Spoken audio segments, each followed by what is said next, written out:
तुम दोनों के बॉडी में कोई दिक्कत नहीं है।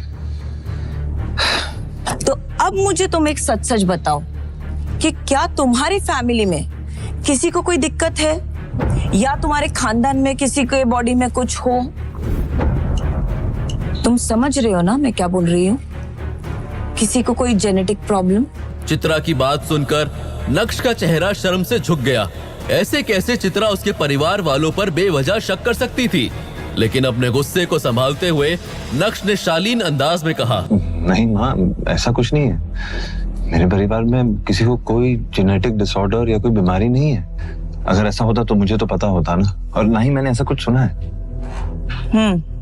नक्श ने पूरे विश्वास के साथ अपनी बात सामने रखी, लेकिन चित्रा ने उसकी बातों को इस तरह हवा में उड़ाया जैसे मानो वो झूठ बोल रहा हो। ठीक है, तो एक काम करो, तुम अपने माँ बाप को लेकर हॉस्पिटल जाओ और उनकी चेकअप कराओ।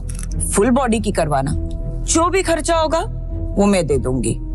क्या है ना, ऐसे सारे मामले में ना ढिलाई नहीं बरतनी चाहिए। चित्रा के बोलने के अंदाज से ऐसा लगा जैसे मानो सच में नक्श के माँ बाप को कोई बहुत बड़ी बीमारी हो। इस बारे में नक्श के पास कहने के लिए कुछ नहीं था, और अगर वो कहता भी तो क्या कहता। कुछ देर तक उन दोनों के बीच खामोशी बनी रही। नहीं, जब उन्हें कोई बीमारी नहीं है तो उनके चेकअप की भी कोई जरूरत नहीं है। नहीं, मेरा कहने का मतलब ये है कि मैं नहीं चाहता कि खामखा आप भी अपने पैसे यूं बेफजूली वेस्ट करें। और आप ही सोचिए ना, मेरे माँ बाप का इस उम्र में अस्पताल जाना कहाँ की समझदारी है। ओह, तुम ज्यादा होशियार मत बनो। जितना कहा गया है उतना ही करो। तुम तो ऐसे कह रहे हो जैसे कि उनको हॉस्पिटल में कोई खा जाएगा। अरे भाई, इतने बड़े हॉस्पिटल में चेकअप कराना उनके किस्मत की बात है, समझे? और वैसे भी उनके लिए अच्छा ही रहेगा।